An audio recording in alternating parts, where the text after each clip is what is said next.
Bună, dragilor, și bine ați venit sau revenit pe acest canal.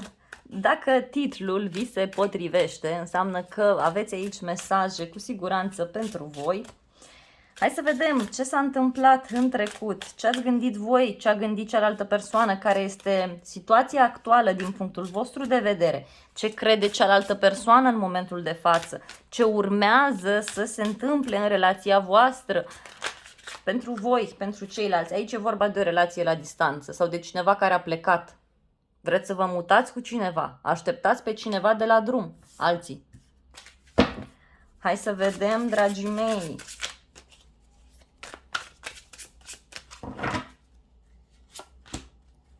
Voi, în trecut, cealaltă persoană. Vom lăsa că este energia generală, a sărit singură din pachet. Hai să vedem în prezent. Voi, cealaltă persoană, viitor, voi, cealaltă persoană. Hai să vedem, dragilor. Sunt foarte curioasă. Energia generală, wow, nebunul. Dragilor, aici cred că a fost o despărțire sau e vorba de o dragoste extrem de profundă, extrem de frumoasă, care ori a apărut, ori apare la orizont.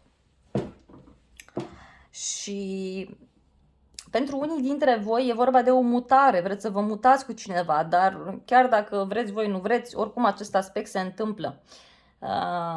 Posibil chiar în urma unui drum lucrurile să se concretizeze, lucrurile să devină într-un mod cu totul și cu totul speciale. Ia uitați ce frumos se vede. Un nou drum. Un nou drum și ia uitați ce decizie radicală trebuie să se ia aici. Un divorț, o despărțire, cu o clarificare, ceva legat și de un copil. Bun. Hai să vedem în trecut, da? Ce ați gândit voi? În trecut, voi v-ați făcut foarte multe iluzii referitor la această persoană. Poate ați trăit niște momente destul de frumoase, destul de profunde. V-ați gândit așa intens ce a fost, ce s-a întâmplat, ce intens a fost. Ia uitați, pentru doamne și domnișoare, ați văzut acest bărbat ca fiind zeul pe pământ. Regele de bâte, aici vă spune că poate această persoană, cine știe, era foarte activ, alții posibil să vă fi distrat împreună, voi de asemenea posibil să fi luat relația ca pe o distracție. Sau pentru alții posibil să fie avut parte de un bărbat, pentru femei, care avea probleme cu alcoolul sau avea probleme cu tot ce ține de lichide sau eu știu, substanțe interzise, da? Nu era o persoană cu picioarele pe pământ. Dacă sunteți bărbat, atunci văd că a fost o perioadă în care vedeați partenerul sau partenera într-o lumină pur și simplu specială. Credeați că această persoană este perfectă. Ia uitați câte planuri v-ați făcut cu această persoană. Bun. Hai să vedem cealaltă persoană. Ce părere avea la început. Ce voia. Aveți steaua, wow, era o persoană sau este o persoană, nu știu, foarte autentică. Să știți că această persoană a fost destul de sinceră cu voi. V-a spus tot felul de lucruri, posibil să fi fost o persoană mai autentică, o persoană mai sinceră, cineva care poate lucra pe internet sau o persoană care avea tot felul de inclinații, poate chiar sexuale, mai ciudate. O persoană care pur și simplu își dorea foarte mult faimă, cum s-ar spune, își dorea foarte mult să iasă din această stare de singurătate. Poate ați avut de-a face cu o persoană care avea probleme de sănătate. De asemenea, văd aici o persoană care avea probleme financiare.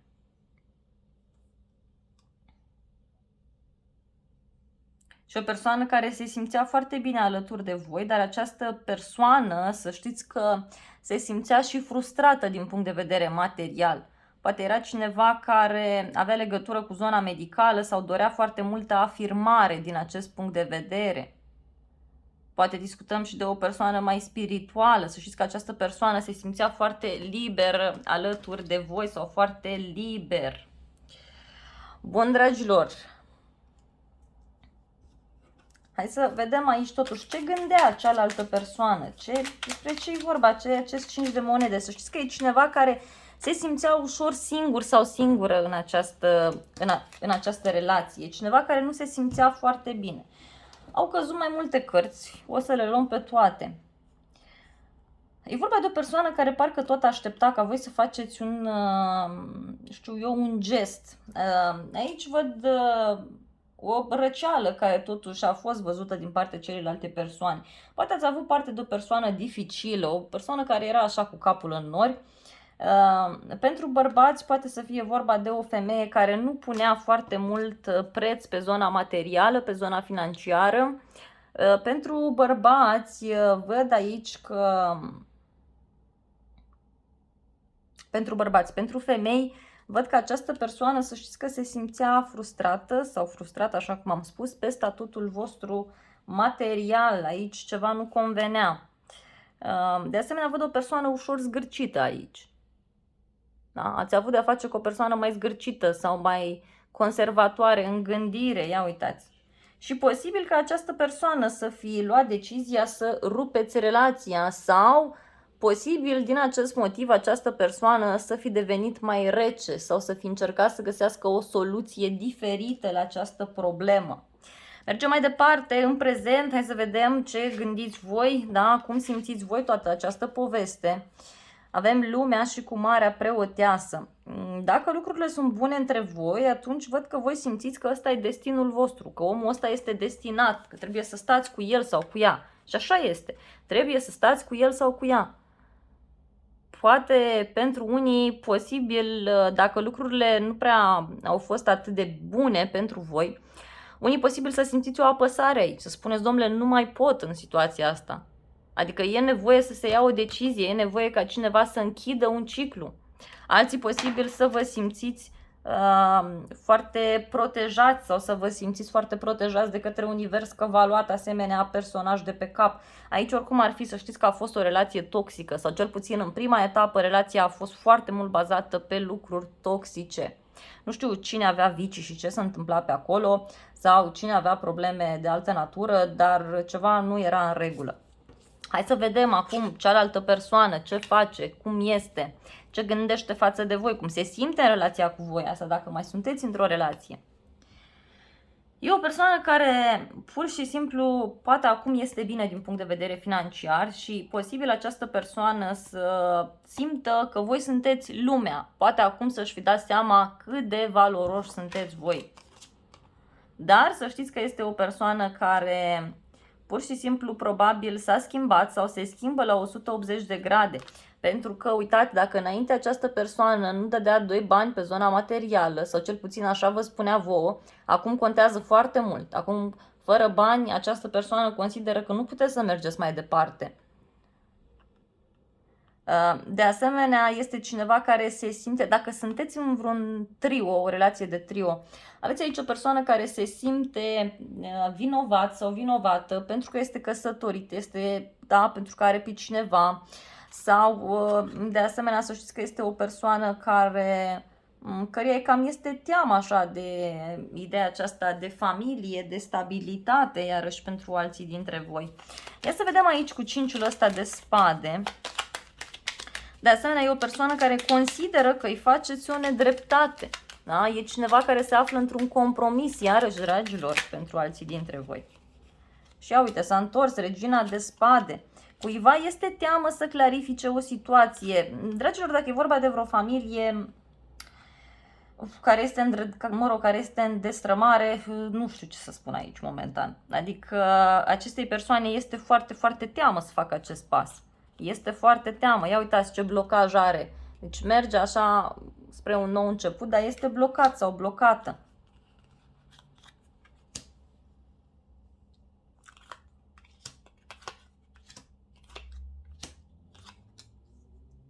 Bun.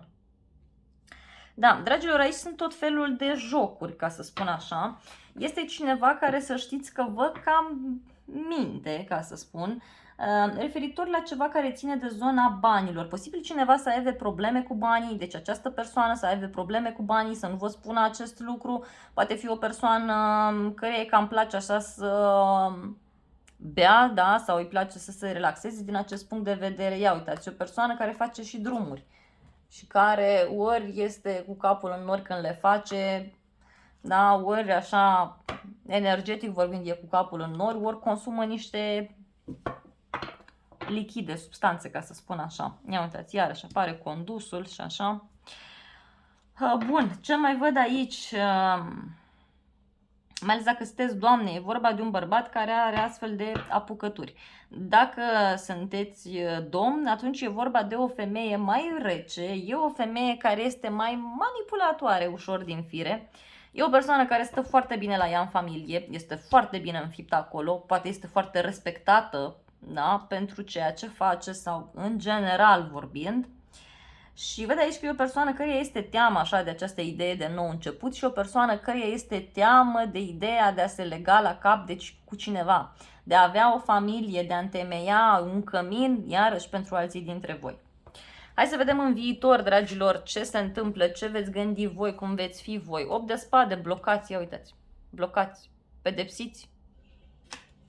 Și mai aveți și un 5 de bâte. Dragilor, unii, și cu singurătate. Dragilor, unii aveți grijă că e posibil ca în această relație, dacă nu clarificați lucrurile acum, indiferent că sunteți femeie sau că sunteți bărbat, vedeți că ajungeți într-un blocaj.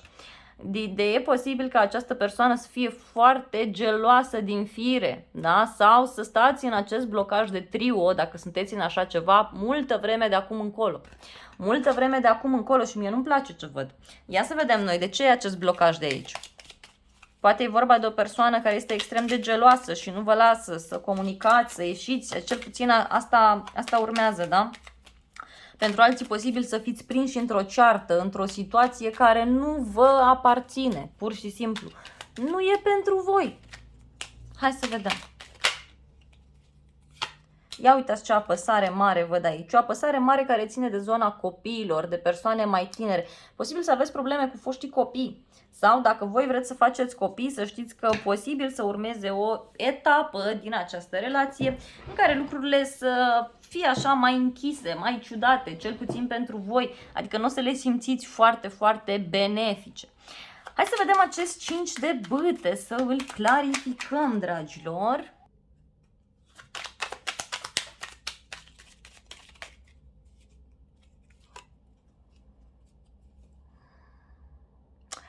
Să știți că o să aveți parte aici de liniște, de echilibru, dar posibil ori copiii să fie cei care perturbă lucrurile, ori pentru alții poate să fie vorba de faptul că aveți de luptat cu o problemă de sănătate a acestei persoane sau a cuiva. Poate fi iarăși vorba aici de un trio, da? Să vă treziți că eu știu această persoană, ia uitați, un trio, poate eu știu o neînțelegere cu prietenii săi. O situație tensionată în care vă aflați și în care voi trebuie să fiți cei care faceți liniște și disciplină. Bun, continuăm citirea. Hai să vedem cealaltă persoană. Ia uitați cealaltă persoană ce bine o să se simtă. Dragilor, mare atenție în această relație. Pentru că este cineva aici care o să-și dovedească așa forța, puterea în fața voastră și aceste două cărți nu fac casă bună împreună, mai ales în acest context. Pentru cealaltă persoană lucrurile or să fie bune, frumoase. Cealaltă persoană o văd că se simte destul de provocat aici. Acum, depinde în ce situație sunteți. Repet, aici poate să fie vorba de o discuție în contradictoriu, de gelozie care ține de zona prietenilor, ori că cealaltă persoană se vede cu prietenii, ori e vorba de prietenii voștri. Copiii, iarăși văd, ori copiii voștri, copiii celelalte persoane, faptul că apar copii și că se restricționează puțin, știu eu, accesul atunci când vine vorba de prietenii voștri. Posibil și acest aspect, de ce nu, să vă fac aici într-un anumit fel. Hai să vedem puterea aici, despre ce e vorba. Să știți că aici este energie de gelozie în mare parte. În mare parte. Poate să fie vorba de faptul că această persoană o să fie dornică în viitor să experimenteze lucruri noi. Deci asta dacă ești și continuați relația. Sfatul meu este să încercați să clarificați lucrurile de pe acum. Încă cât mai puteți, pentru că lucrurile nu merg într-o direcție pozitivă. Repet, aici văd o persoană care o să dorească să încerce lucruri noi și e vorba de această persoană a voastră. Da, e vorba de acest personaj. Hai să vedem acest 7 de bâte. Ia uitați ce atitudine fermă ia această persoană. Ori să vă salveze din toată această poveste, dacă e vorba de problema în care sunteți voi. Dar dacă voi nu aveți nicio problemă, cel puțin știți sigur că nu o să mai aveți în viitor, atunci ar fi bine să fiți atenți. Da? Ar fi bine să fiți foarte, foarte atenți. Hai să vedem, dragilor, vreau extensii și au sărit mai multe cărți. 7 de bâte, 7 de bâte. Deci o persoană care, ia uitați, o persoană care vrea acolo să dețină controlul, dragilor. E o persoană care a fost frustrată în trecut, în continuare, încă mai este, dar care vrea controlul. Bineînțeles, în relațiile în care lucrurile funcționează bine, în care vă înțelegeți bine, eu acum spun relațiile în care lucrurile n-au funcționat bine și nu funcționează, dar acolo unde lucrurile sunt bune, să știți că se naște o nouă pasiune și această persoană este în stare să facă tot felul de lucruri, să lupte alături de voi ca o leoaică, mai ales dacă sunteți bărbat, sau ca un leu dacă sunteți femeie. Deci e cineva care luptă aici alături de voi, o persoană care ține la voi foarte mult. Dar v-am spus, depinde de situație. Pentru cei în care care v-ați regăsit la partea aceasta mai puțin pozitivă, cu o relație toxică, cu tot felul de lucruri, aveți mare, mare atenție în această relație. Dar, repet, pentru cei care, nu știu, aveți o relație ok și lucrurile merg bine, atunci ele vor fi frumoase. În schimb, repet, văd aici niște dificultăți care vor apărea, dar pe care reușiți să le învingeți cu brio. Și acest drum, această schimbare, mutare, un nou început în dragoste, un nou început în dragoste pentru voi, o mutare împreună, un drum pe care îl faceți împreună. Deci aici apare o noutate plăcută în dragoste, asta este clar. Lucrurile se schimbă. Bun, dragilor, aceasta a fost citirea voastră generală. Eu vă mulțumesc frumos pentru vizionare, vă iubesc, vă îmbrățișez cu drag pe toți. Să aveți o zi binecuvântată și să ne revedem cu bine și la alte citiri.